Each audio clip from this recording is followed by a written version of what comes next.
mga ano dito. Marami tayong makita dito, buyo. Maraming buyo dito.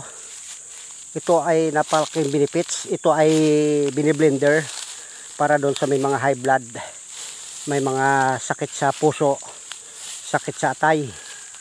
Ito, mahusay itong buyo. Yan. Buyo yan. Yan ay yan ginagamit sa itmo o pagmaskada. Yung buyo ay kapag ka masakit ang tiyan, hinahaplas lang yan. Kasama na inunguya yan. Yan buyo. Napakaganda ng nito.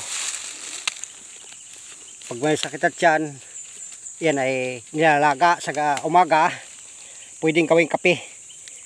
Yan. Doon sa mga pagkagising pa lamang ay napakaganda itong buyo. Ilalaga.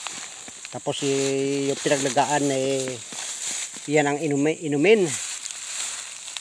Sa mga may sakit sa hipa. Maraming benefits to. Kaya pat ang lahat ay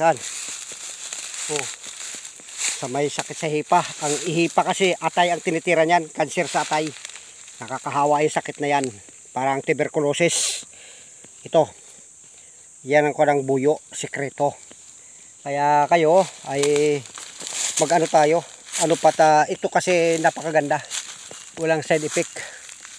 Hindi ito ay ito ang ko, kinakape sa umaga. Sa sanggol, masakit ang tiyan, yan sampol itong buyo. Napakaganda to. Sakit sa ulo, initin, yan sa buyo. Karami tayong buyo. Pwede ka na.